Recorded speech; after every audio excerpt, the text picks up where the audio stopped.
Bangles చూడు అసలు ఎంత బాగున్నాయి. అసలు ఈ లైట్ లో ఎలా మెరుస్తున్నాయి కదా, చాలా బాగున్నాయి. పర్ల్స్ తోని స్టోన్స్ తోని. చూడండి ఇవన్నీ పర్ల్స్ కలెక్షన్.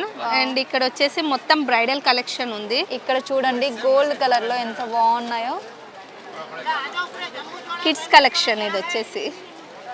ఏది బాగా నచ్చింది హారిక? నాకైతే ఇది చాలా నచ్చింది. అంటే మనకి ఎలాంటి దానికైనా సెట్ అయిపోతుంది అన్నమాట. బ్యాంగిల్స్ మనం సైడ్స్ కి వేసుకుంటే చూడండి ఎంత బాగుంది చూడండి. అంటే ఇది మామూలుగా ఎనీ అకేషన్ కి బాగా సెట్ అయిపోతుంది. చాలా బాగుంది కలెక్షన్. అంటే సెలెక్షన్ చాలా బాగుంది. Thank you. అండ్ మీకేది బాగా నచ్చింది? అంటే ఇక్కడ చాలా ఉన్నాయి, బట్ ఈ పర్ల్స్వి కొంచెం సారీస్ మీదకి దానికైతే చాలా బాగా సెట్ అవుతుంది. వావ్, మీ సెలెక్షన్ కూడా బాగుంది మీలాగా. చూడండి 2 వెరైటీస్ ఉన్నాయి. ఇవి జైపూర్ కలెక్షన్ అంటే ఇది హైదరాబాదీ కలెక్షన్ అంట. ఓకే, ఇలా చాలా వెరైటీస్ ఉన్నాయి.